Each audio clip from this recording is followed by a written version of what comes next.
We look back in awe at the monuments and artistry of ancient civilizations. But have you ever wondered about the daily lives of these ancient people? What did they eat? How did they prepare their food without our modern conveniences?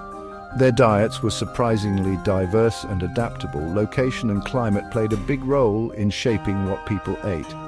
Ancient Egyptians relied heavily on the Nile River for sustenance, incorporating fish and grains into their meals.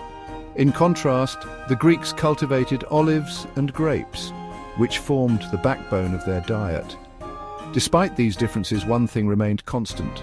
Food was not just fuel, it was deeply intertwined with culture, religion, and survival.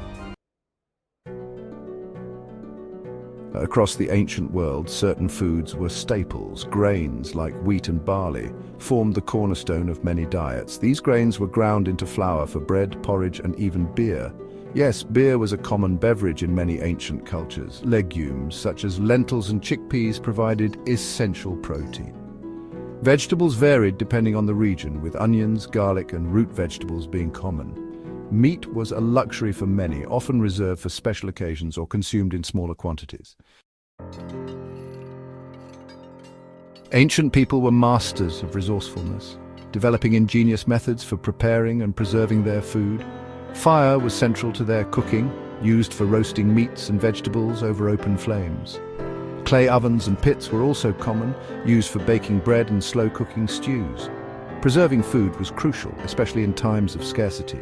Drying, salting, smoking and fermenting were all techniques employed to extend the shelf life of their harvests. These methods not only prevented spoilage but also added unique flavors and textures to their foods. Comparing ancient diets to our modern eating habits reveals some striking differences. Ancient diets were often lower in processed foods, sugars, and unhealthy fats. They relied heavily on whole grains, fruits, vegetables, and legumes, foods we now consider to be cornerstones of a healthy diet. However, it's important to remember that ancient civilizations also faced challenges we rarely encounter today, such as famine and food scarcity. Access to a variety of foods was limited by geography and seasonality. While we can learn from the principles of ancient eating, such as prioritizing whole foods and limiting processed ingredients, it's essential to approach these comparisons with a balanced perspective.